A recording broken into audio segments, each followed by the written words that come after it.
പന്തീരാങ്കാവ് ഗാർഹിക പീഡന കേസിൽ പോലീസ് നിയമോപദേശം തേടും. തുടർ നടപടികളിലേക്ക് കടക്കുന്നതിന്റെ ഭാഗമായാണ് നടപടി.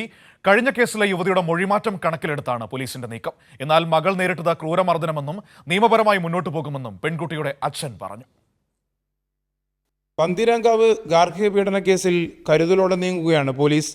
കഴിഞ്ഞ കേസിലെ യുവതിയുടെ മൊഴിമാറ്റം കണക്കിലെടുത്ത് നിയമോപദേശം തേടാനാണ് തീരുമാനം. ഇതിനുശേഷമാകും പ്രതി രാഹുലിനായി കസ്റ്റഡി അപേക്ഷ നൽകുന്നതിൽ തീരുമാനമെടുക്കുക. കേസ് വെള്ളിയാഴ്ച Kozhikode judicial first class magistrate കോടതി പരിഗണിക്കുന്നുണ്ട്. ഹൈക്കോടതി റദ്ദാക്കിയ ആദ്യ കേസടക്കം പരിശോധിച്ചാവും തുടർ നടപടികളിലേക്ക് പോലീസ് കടക്കുക.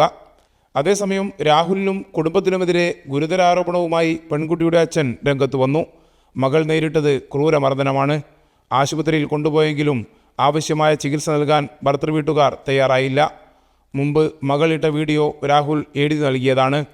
മകളെ ഇനി തിരിച്ചുവിടില്ല. നിയമപരമായി മുന്നോട്ടു പോകുമെന്നും യുവതിയുടെ അച്ഛൻ വ്യക്തമാക്കി.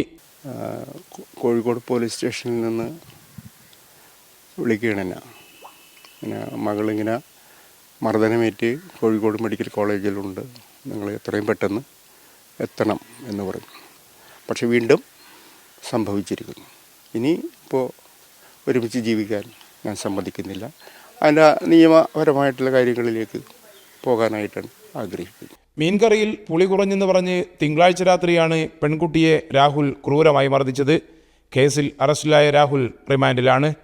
കൈരളി ന്യൂസ്, കോഴിക്കോട്.